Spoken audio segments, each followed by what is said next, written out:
अस्सलामुअलैकुम, welcome to doctor साइनिस clinic. आज एक डिजीज़ है स्ट्रेमलिंग। स्ट्रेमलिंग मीन हकलाना। देखते हैं हम कि हकलाना जो है इसके रीज़न्स क्या हैं और इसको हम विदाउट मेडिसिन कैसे ट्रीट कर सकते हैं और इसमें हमें कौन कौन सी डाइट लेनी चाहिए और होम्योपैथिक जो है वो अपना रोल कैसे प्ले कर सकता है। 22 अक्टूबर को इंटरनेशनल स्ट्रिमलिंग अवेयरनेस डे मनाया जाता है, जिसमें बताया जाता है कि स्ट्रिमलिंग हकलाने की बीमारी को कैसे ट्रीट किया जाता है। पूरी दुनिया में इसकी क्लासेस होती हैं, इसकी अवेयरनेस लोगों तक पहुंचाई जाती हैं कि इसमें पेशेंट्स क्या होता है कि पेशेंट हकलाता है। बाज़ दफ़ा पेशेंट अपने मुंह से वर्ड को निकालने की कोशिश करता है। उसको उस वर्ड को परफॉर्म करने के लिए कभी सीन कभी रे, किसी एक वर्ड पे वो रुक जाता है, वो साउंड बहुत प्रेशर लेता है, उसके बाद वो वर्ड पूरा परफॉर्म हो सकता है। जब बच्चे छोटे होते हैं तो वो तोतला बोलते हैं, तो हम सबको तोतला बोलने वाले बच्चे बहुत अच्छे लगते हैं। हम उनकी लैंग्वेज को, उनसे बात करते हुए खुद भी तोतला बोल के उसको रिपीट करते हैं। उस चीज़ को हम बहुत एंजॉय करते हैं कि बच्चे ने बोलना शुरू किया और वो तोतला बोल रहा है, कैची हो तुम मेरा बेटा, कैचा है, पाला है। हम भी उसको साथ तोतला बोल के ही रिपीट कर रहे होते हैं। That's not good. उसके बाद क्या होता है कि 5 से 7 साल की एज तक बच्चे जो है वो हकलाना शुरू कर देते हैं। ये बड़ों में भी पाया जाता है लेकिन बहुत कम। ज़्यादातर ये डिज़ीज़ जो है ये बच्चों में ही देखने को मिली है कि उस डांट से बचने के लिए कि मुझे सब डांटेंगे, वो जब पहली बात है वो बोलता ही नहीं, लेकिन जब वो बोलता है तो वर्ड जो है वो बहुत ज़्यादा प्रेशर लेती हैं। इसमें उसके बाद उसका जो नेक्स्ट रीज़न आ जाता है डेफिशिएंसी ऑफ गुड डाइट, यानी कि वाइटामिन्स अच्छे, अगर उसको मुतवाज़न ग़िज़ा नहीं दी जा रही, पूरे वाइटामिन्स नहीं दिए जा रहे और बच्चा बहुत ज़्यादा चॉकलेट्स और बाहर की चीज़ें, पापड़ और बहुत ज़्यादा गंद खा रहा है। गंद ही मैं इसे बोलती हूँ। जब बच्चे मुझे कहते हैं, मेरे बच्चे जब मुझे कहते हैं कि मामा मुझे मार्केट से ये लेके आना है वो, तो मैं उन्हें कहती हूँ गंद, यानी कि उसके अंदर कोई वाइटामिन्स नहीं है, न्यूट्रिशन वैल्यूज़ नहीं है, गंद ही है वो। तब भी न्यूट्रिशन डेफिशिएंसी हो जाती है, उस वजह से भी ऐसा हो जाता है।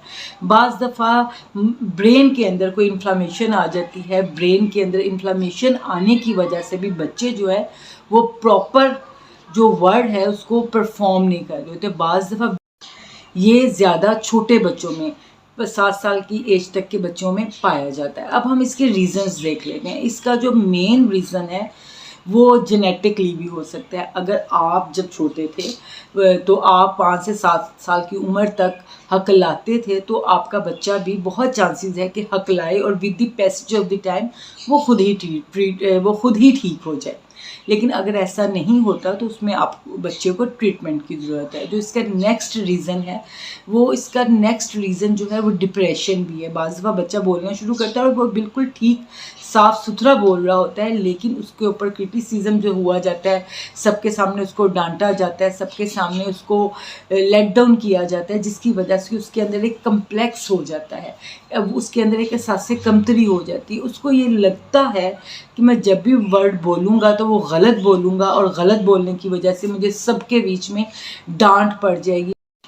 दिमाग में वॉर्म्स भी हो जाते हैं, कीड़े भी हो जाते हैं। इस वजह से भी बच्चा जो है वो परफॉर्म नहीं कर रहा होता। इसकी जो नेक्स्ट रीज़न है वो है इसका सर्जिकल, यानी कि ज़बान जो है इसका तंदवा आपने सुना होगा, इसका तंदवा कटवा दें। बहुत सारे पेशेंट्स मेरे पास जब आते हैं, अपने बच्चा जब जिनका सही नहीं बोलता, सबसे पहले उसको चेक करवाते हैं कि देखें डॉक्टर इसका तंदवा तो नहीं है।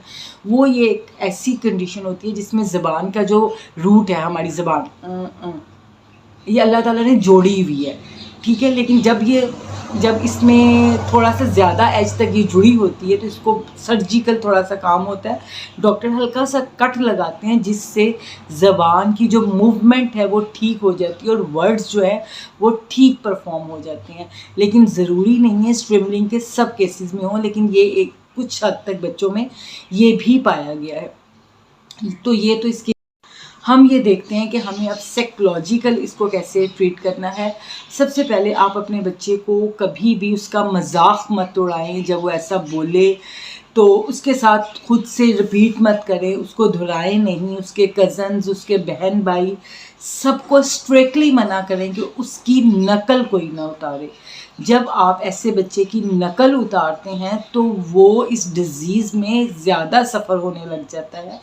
और उसको तन्हाई में बैठ के बताएं कि बेटा आप ऐसे बोलते हो तो आप ये नहीं कि अब नॉर्मल हो या आप में कुछ आम बच्चों से कम है चीज़, आप सब बच्चों के बराबर हो और आपको बस इसको ठीक करना है, आपने ख़ुद कोशिश करनी है और कुछ ट्रीटमेंट भी है, उसके बाद आप ठीक हो जाओगे। जो सबसे ज़्यादा उसको माँ या बाप गाइड कर सकता है और कोई गाइड नहीं कर सकता।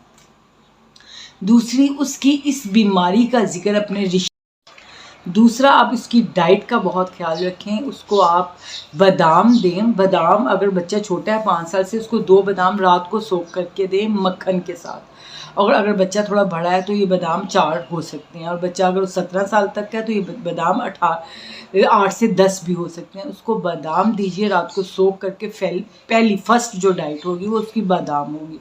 उसके बाद हम देखते हैं कि होम्योपैथिक इसमें कैसे ट्रीट करती है। होम्योपैथिक मेडिसिन को आपको थोड़ा लॉन्ग पीरियड के लिए यूज़ करना पड़ता है। 3 to 6 मंथ के बाद वो आपको सही रिज़ल्ट देती है, लेकिन वो आपको साइड इफ़ेक्ट नहीं देती है अगर आपने होम्योपैथिक मेडिसिन की डायग्नोजिंग जो है वो ठीक की है। अगर होम्योपैथिक में जो सबसे पहली मेडिसिन है वो सिट्रामोनियम है।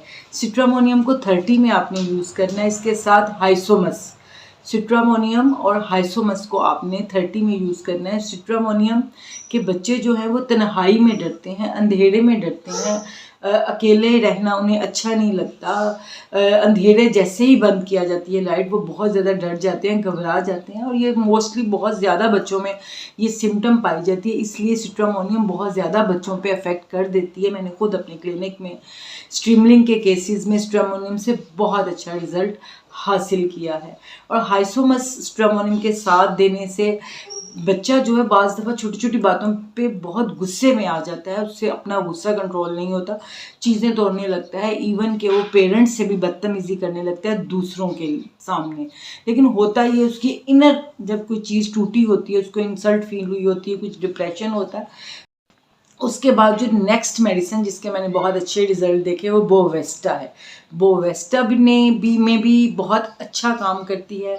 उसमें नेक्स्ट मेडिसिन बुफोराना के भी रिजल्ट्स मैंने बहुत अच्छे देखे हैं।